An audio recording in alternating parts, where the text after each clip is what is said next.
Hello student. आज मैं आपको फ्रैक्शन, जैसा कि हमने लिखा है, आपको आज फ्रैक्शन बताने जा रहे हैं। आज आप कुछ बच्चों की डिमांड भी आई थी, कुछ भाइयों की डिमांड आई थी कि आप फ्रैक्शन पढ़ाइए।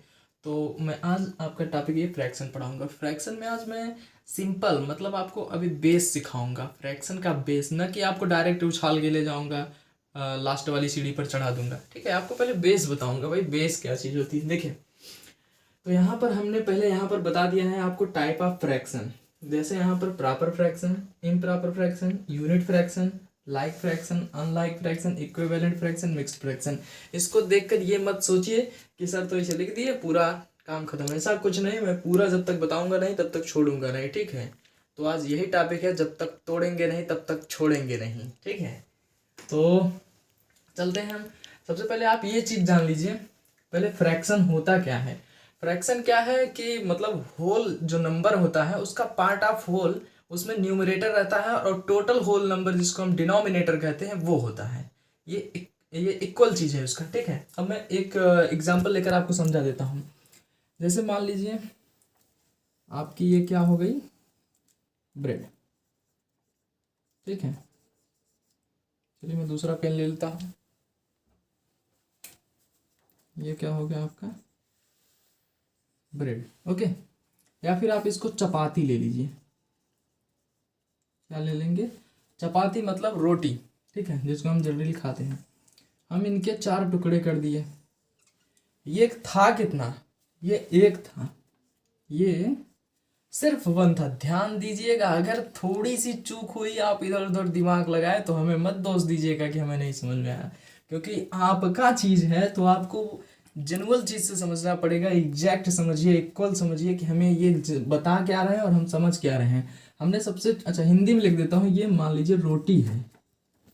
क्या है यार, हमने पहले भी मैथ बताया था कि हलवा है, तो वाकई में हलवा है, बस समझिए पूरा हलवा है। ठीक है, ये समझिए रोटी है। अब एक रोटी थी, यहाँ पर हमने लिख भी दिया कि 1 रोटी है। अब यहाँ पर हमने इस रोटी के 4 भाग कर दिए। हो गया कि नहीं, 4 भाग, तो 4 भाग हो गए। तो बस यही चीज़ है कि हमने बताया ना होल नंबर, पहले हम होल नंबर लिखेंगे और बटे में उसके यानी पार्ट ऑफ होल। तो यहाँ पर कितने पार्ट हुए हैं भाई, 4 हुए हैं। तो क्या हम चारों पार्ट लिख सकते हैं, ना ना ना ना। यहाँ पर जितने पार्ट हैं हम वन एक एक कर लेंगे ना, मतलब एक में भाई 4 हुए हैं तो ऐसे हम लिख सकते हैं एक। ठीक है, और यहाँ पर देखिए, इसको और चीज़ें देखने के लिए यहाँ पर 1/4 आप ये भी लिख सकते हैं। ठीक है, जो मतलब इक्वल चीज़ है ऐसा आप लिख सकते हैं कि मतलब कितने में से कितना। अच्छा, आपको एक चीज़ बता दूं कि जैसे आप कभी टेस्ट दिए होंगे, किसी चीज़ का भी टेस्ट दिए होंगे, तो उसमें जो हमारे सर रहते हैं, टीचर रहते हैं, गुरुजी रहते हैं, ठीक है, वो क्या करते हैं, जैसे हमारा 20 नंबर का टेस्ट है ना, अब हमको 20 में से यहाँ 18 ही तो देंगे कि हमको यहाँ पर 20 में से 21 दे देंगे। कभी ऐसा था क्या, ऐसा नहीं है ना। तो ये चीज़ जानिए ना कि यहाँ पर बताया क्या जा रहा है कि हमारी रोटी कितनी थी, 1, और उसमें टुकड़े कितने हो गए, 4। तो क्या ऐसा संभव है ना, तो 4 में से 1 तो संभव है। ठीक है, जैसे यहाँ पर 1 2 3 4, तो 4/1 यानी 4 में से 1। यही चीज़ तो है यार, वेरी सिंपल। अच्छा, एक और उदाहरण आपको बता देते हैं। ठीक है, चलिए बने रहिए। यहाँ पर देखिए कि सबसे अच्छी बात ये है, ये जो रोटी है ना, ये चारों भाग आपको बताता है कि पार्ट ऑफ होल क्या है और नंबर ऑफ होल क्या है, बस वही चीज़ है। ठीक है, तो यही आप सीखिए इसमें। ठीक, चलिए आगे चलते हैं। अब आपको जानना होगा प्रॉपर फ्रैक्शन क्या है। ओके, तो इसको थोड़ा इरेज कर देते हैं।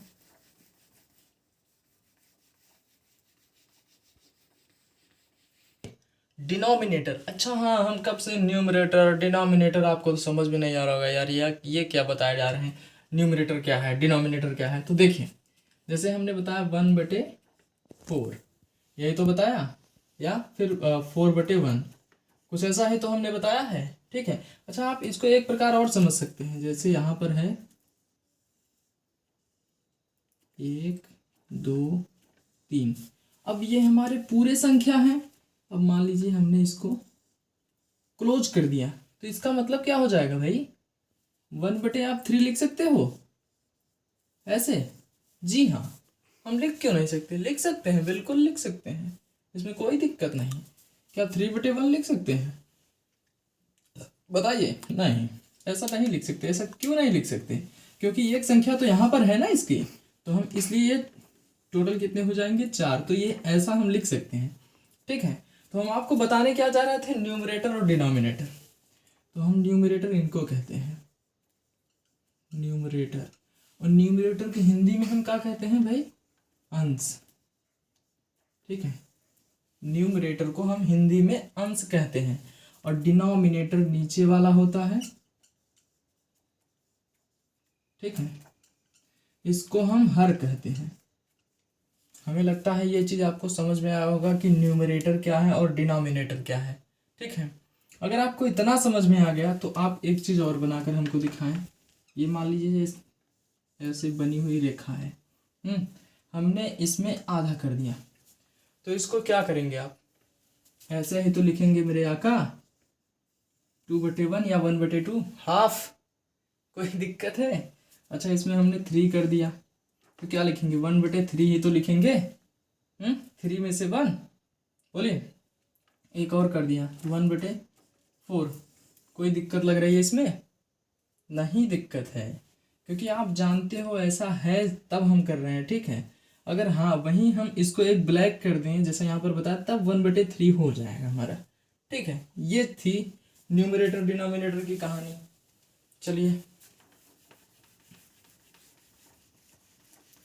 यहाँ पर देखें, हमने इरेज कर दिया, और मैं अब आपको ये बताऊंगा कि आप ये चीज़ तो समझ गए होंगे, न्यूमरेटर डिनोमिनेटर, तो ये भी हमें लगता है ये चीज़ जो अभी मैंने बताया था ये भी समझ गए होंगे। जैसे 1 2 3 4 5, 1 2 3 4 5 6 है, तो हमने अगर इसको इसको कट कर दिया तो क्या हो जाएगा, हमारे 6 में से 1 हो जाए तो 6 पार्ट ऑफ होल, हमने बताया होल नंबर बटे पार्ट ऑफ होल, तो 1/6 ऐसे आपका आ जाएगा। तो ये हमें लगता है समझ गए होंगे। अब आपको मैं प्रॉपर फ्रैक्शन बताऊंगा। प्रॉपर फ्रैक्शन होता क्या है, मतलब प्रॉपर फ्रैक्शन को कैसे दर्शाते हैं, कैसे लिखते हैं। प्रॉपर फ्रैक्शन हमारा वह फ्रैक्शन होता है, और प्रॉपर फ्रैक्शन उसको कहते हैं जो डिनोमिनेटर से ऑलवेज छोटा हो, यानी डिनोमिनेटर से हमेशा क्या हो भाई, लेस देन हो न्यूमरेटर आपका। जैसे यहाँ पर हमने लिख दिया 3/4, ये जो डिनोमिनेटर है आपका, ये न्यूमरेटर से हमेशा बड़ा होगा, बड़ा या ग्रेटर देन। ठीक है, numerator greater than denominator. Okay, मतलब हमेशा आपका क्या रहेगा, डिनोमिनेटर न्यूमरेटर से बड़ा रहेगा, डिनोमिनेटर न्यूमरेटर से बड़ा रहेगा, यानी जो आपका हर है वो अंश से बड़ा रहेगा, ये ध्यान रखिए। ठीक है, अब ये प्रॉपर फ्रैक्शन हो गया, हम प्रॉपर फ्रैक्शन के एक आध दो उदाहरण देते हैं। 1/6 हो गया, 1/2 हो गया, यानी ये चीज़ हमेशा बड़ी रहनी चाहिए। 5/6 हो गया, ये चीज़ बड़ी रहनी चाहिए, ये चीज़ छोटा रहना चाहिए, तब ये प्रॉपर फ्रैक्शन है। ये चीज़ समझ में आ गया होगा। अब इम्प्रॉपर, बस जस्ट इसका उल्टा कर दीजिए कि इम्प्रॉपर क्या है। इम्प्रॉपर में देखिए, इसमें क्या होता है कि जो न्यूमरेटर होता है ग्रेटर देन डिनोमिनेटर, मतलब डिनोमिनेटर से न्यूमरेटर बड़ा होता है, यानी ये जो हर है हर से बड़ा अंश होता है। आपको बता देते हैं, जैसे यहाँ पर 5 है तो यहाँ 2 है।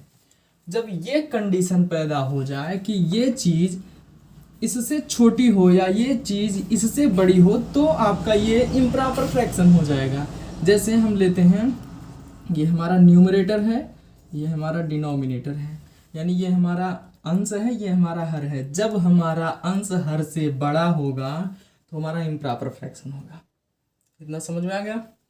यूनिट फ्रैक्शन, आपको यूनिट फ्रैक्शन मतलब यार बिल्कुल सस्ता। यूनिट फ्रैक्शन, यूनिट मीन्स जानते हैं 1 होता है। जब भी किसी फ्रैक्शन में 1/5, मतलब ऑलवेज, मतलब हमेशा जो न्यूमरेटर